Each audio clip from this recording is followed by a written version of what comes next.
আমরা বিশেষ কারণে হাইকোর্টে এসেছিলাম।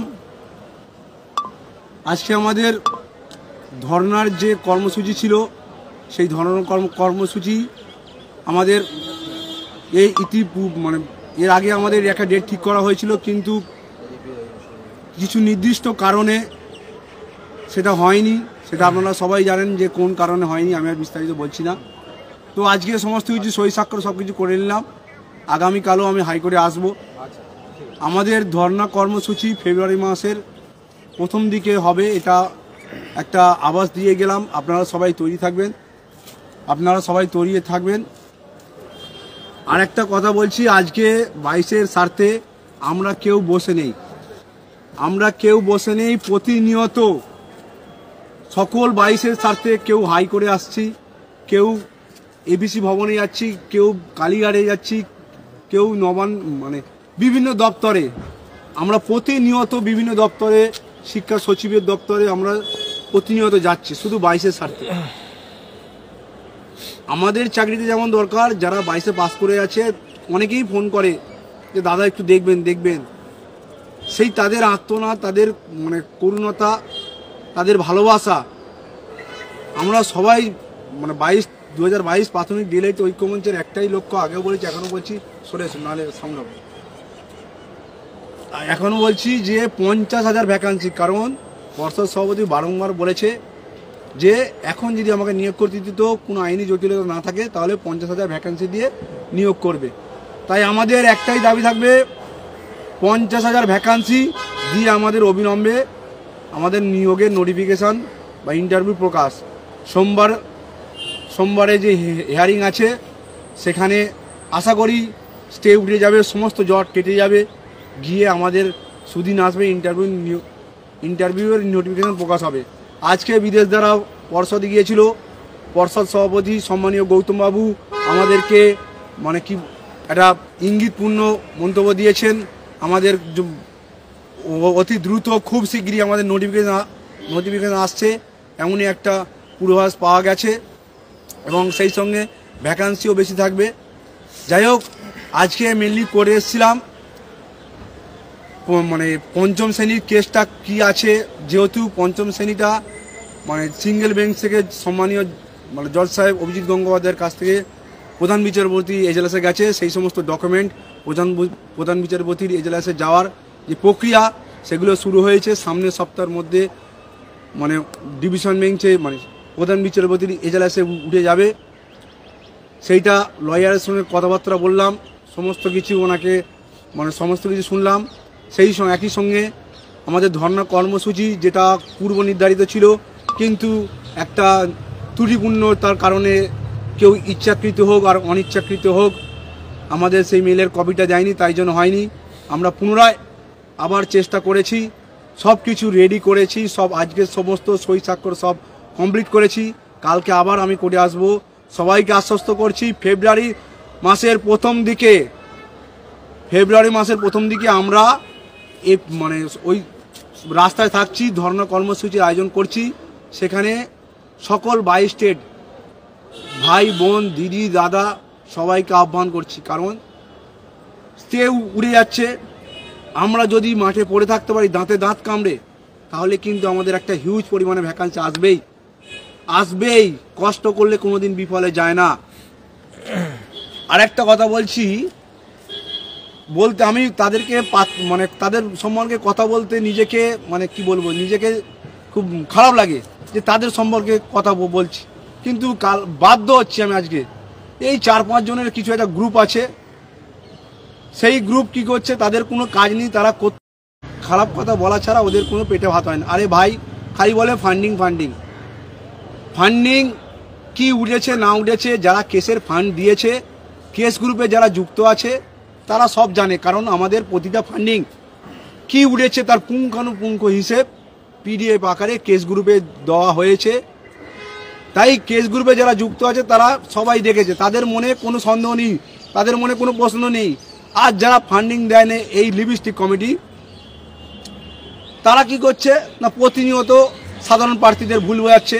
কোনো সাধারণ প্রার্থী যদি তাদেরকে কোনো কথা জিজ্ঞেস করে, তাদেরকে অপমান করছে, তাদেরকে গালিগালাজ করছে, এগুলো ঠিক হচ্ছে না। যেটা করছো ভাই তোমরা, এটা ঠিক করছো। তোমরা হবু শিক্ষক, একটা হবু শিক্ষক হয়ে আরেকজনকে কিভাবে মানে গালিগালাজ করতে পারো, কিভাবে তাকে অসম্মানজনক কথা বলতে পারো। তাই যেগুলো করছো সেগুলো ঠিক করছো না। একবার চিন্তা করে দেখো, চাকরিটা যদি হয়ে যায় তখন এইভাবে সম্পর্ক খারাপ করে তখন নিজের প্রতি নিজেকে খারাপ লাগবে। আর তোমাদের মানে আমরা তো ফান্ডিং করেছি, আমরা ফেসবুকেও দিয়েছি, সমস্ত হিসাব দিয়েছি। তোমরা যে ম্যাটের টাকা তুললে সেই টাকার হিসাব কোথায়? তারপরে কিসের জন্য টাকা তুলছো সেটাও একবারও জানাচ্ছ না। আর আমরা তো বারে বারে বলছি যে আমাদের পিডিএফ কেস হয়ে গেছে, পিডিএফ প্রকাশের কেস হয়ে গেছে। কিছু গোপনীয়তার কারণে আমরা এখন তার নাম্বারটা প্রকাশ করতে পারছি না। শরীরটা খুবই খারাপ, তবু আসতে হলো, কালকেও আসবো। কিছু গোপনীয়তার কারণে আমরা সেটা প্রকাশ করতে পারছি না। অবশ্যই প্রকাশ করব, ধৈর্য রাখো, প্রকাশ তো একদিন হবে। কিন্তু এইভাবে 22-এর ক্ষতি করে কী লাভ? তোমরা অনেকেই আছে মানে মানে জেনে শুনে বা ইচ্ছাকৃত হোক অনিচ্ছাকৃত হোক 22-এর RTR 17 হাতে তুলে দিচ্ছে। এগুলো ঠিক হচ্ছে না। এইভাবে 22-এর ক্ষতি করছো পিছন থেকে, এগুলো কিন্তু অন্যায় হচ্ছে বা 22-এর সাথে। আবার অনেকে দেখছি যে অনেক মানে নেতা মানে নেত্রী আছে যে তিনি 22-এর হয়ে নেতৃগিরি করেন, কিন্তু অলরেডি তিনি অন্য এর আগের একটা টেট 22-এর আগের যে টেট সেই টেট পাস। তাহলে তার সেইখানে চাকরিটা কনফার্ম, 22-এ নয়। তাই তিনি 22-এর স্বার্থে কথাবার্তা না বলে প্রতিনিয়ত আগের যেটা টেট পাস করেছিল তার হয়ে কথা বলে। তাহলে আপনারাই বুঝুন কারা আপনাদের পাশে আছে। যারা শুধু ফেসবুকে বিপ্লব করে, বাড়ি বসে বিপ্লব করে, মানে কোনো আইনি পদক্ষেপ করে না, 22-এর স্বার্থে কোনো কাজ করে না, শুধু কি করে 22-এর কীভাবে সর্বনাশ করা যায়, কীভাবে 22-কে মানে চক্রান্তে ফেলা যায়, 22-এর ছেলেদের কিভাবে বিভক্ত করা যায়, সেই নিয়ে তারা দিনরাত পরিকল্পনা করে। সাধারণ প্রার্থীদের যারা 22 পাস করে আছো, যারা ডিএলএড ঐক্যমঞ্চে আছো, যারা ডিএলএড ঐক্যমঞ্চকে ভরসা করো, কোনো প্রশ্ন থাকলে সরাসরি আমাদের অ্যাডমিনদের জিজ্ঞাসা করো, ফোন করো, আমরা তার সদা উত্তর দিতে প্রস্তুত। কিন্তু যারা ফান্ডিং দেয়নি, যারা আমাদেরকে প্রতিনিয়ত বিরোধিতা করে, প্রতিনিয়ত ঐক্যমঞ্চকে গালাগালিজ করে, না হলে তাদের পেটে ভাত হয় না, তাদের প্রশ্নের উত্তর দিতে আমরা বাধ্য নই। আমরা 22-এর স্বার্থে জীবন দিতে রাজি, 22-এর স্বার্থে জীবন দিতে রাজি, কিন্তু 22-এর ক্ষতি হবে তাকে কিন্তু আমরা ছেড়ে কথা বলবো না। পরিষ্কার বলে দিচ্ছি, 22-এর ক্ষতিকে যদি কেউ করতে চায়, জীবন দিয়ে তার প্রতিবাদ করব, তার উঠে দাঁড়াবো। এর বেশি আমি কিছু বললাম না, বলার অনেক কিছু আছে। সবাই মানে সুশিক্ষিত, মেধাবী, সবাই সব কিছু বোঝো। যেগুলো করছো সেগুলো আয়নার সামনে দাঁড়িয়ে নিজেকে প্রশ্ন করবে, যেগুলো ঠিক করছো, এগুলো ঠিক করছি আমি। অক্ষয় বলে কিছু বলার বলতে সেরকম কিছুই নেই, সুভাষদা সব কিছু বলেই দিল প্রায়।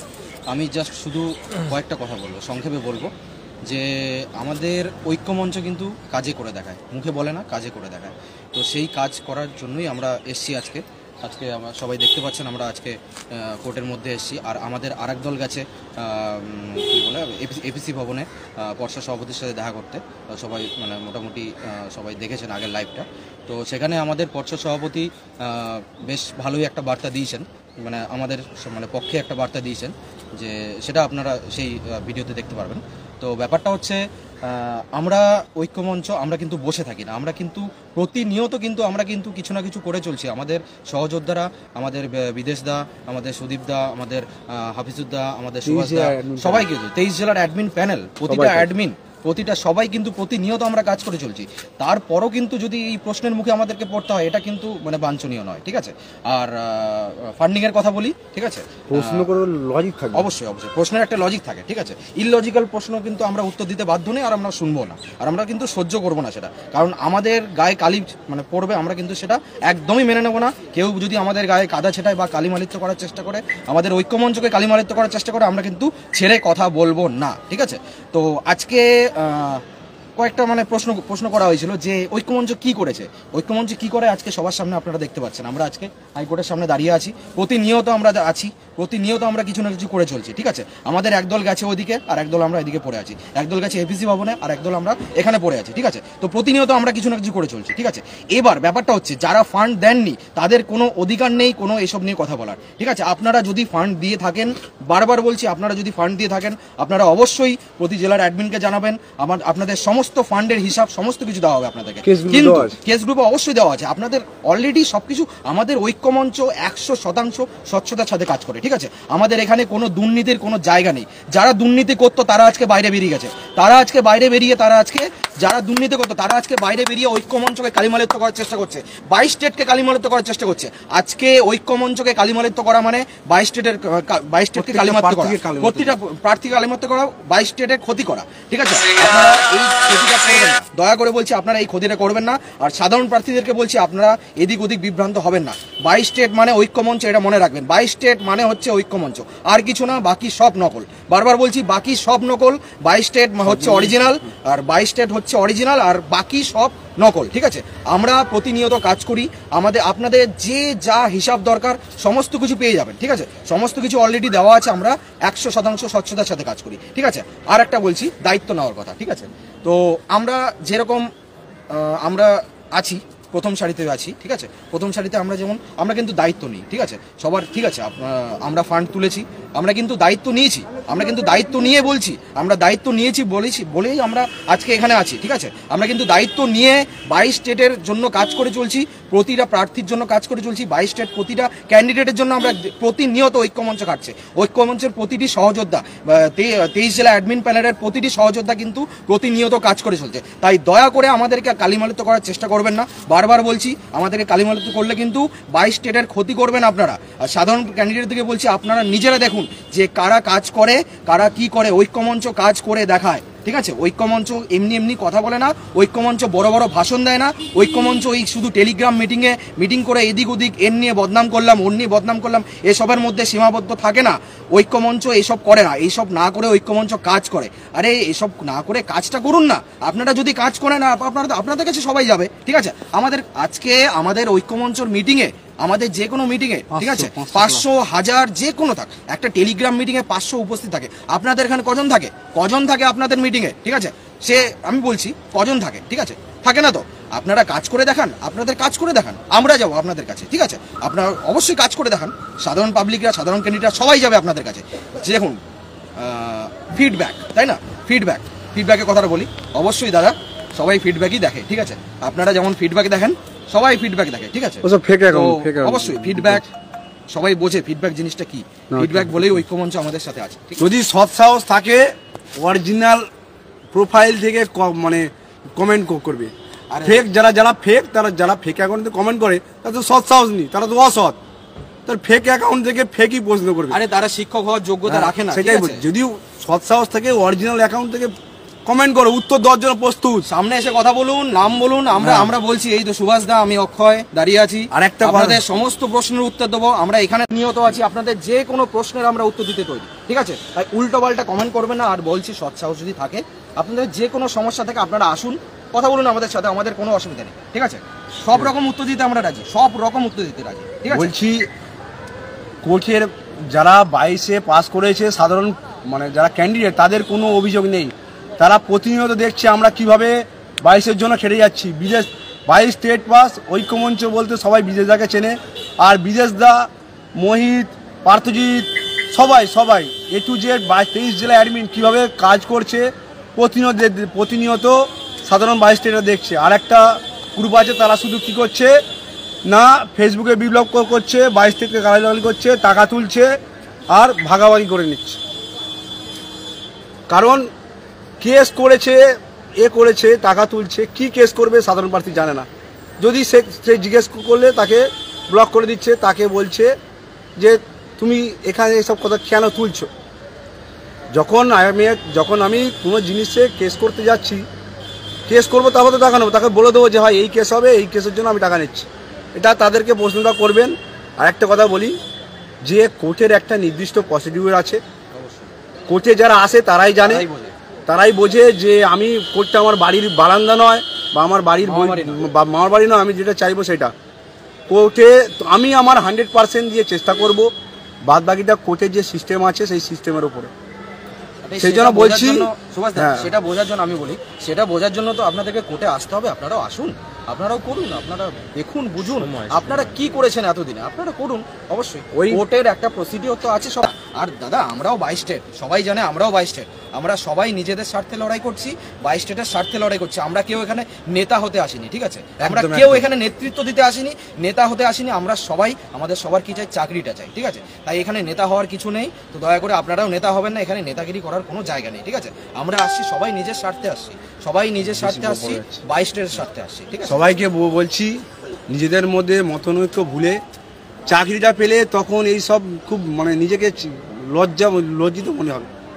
সবাই পাশে থাকবেন, ধৈর্য ধরুন, শেষ পর্যায়ে এসে গেছি আমরা।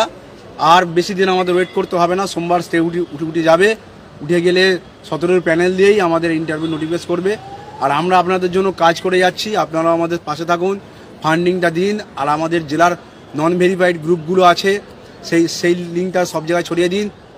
আর বিভিন্ন মানে নাম্বার দেওয়া হয়েছে অ্যাডমিনদের, সেখানে যারা এখনও যুক্ত হয়নি তাদেরকে পাঠান, ভেরিফাইড গ্রুপে যুক্ত করুন। সকলে ভালো থাকবেন, সুস্থ থাকবেন। আর নিজের বিচার বুদ্ধি দিয়ে চিন্তা করবেন যে কারা কাজ করছে আর কারা শুধু ধপবাজিতা করছে, ভণ্ডবাজি করছে কারা। এটা আপনারা, আমরা বলবো না, এটা আপনারাই চিন্তা করুন, ফিডব্যাক করুন। সকলকে ধন্যবাদ, নমস্কার, ভালো থাকবেন। আপনাদের পরিবারের সবাই ভালো থাকুক। কেটে গেছে, ঠিক আছে, লাইভ হচ্ছে তো, কেটে জানি। লাইভ সবাই ভালো থাকবেন, সুস্থ থাকবে। দেখা হবে ধর্ণা কর্মসূচিতে।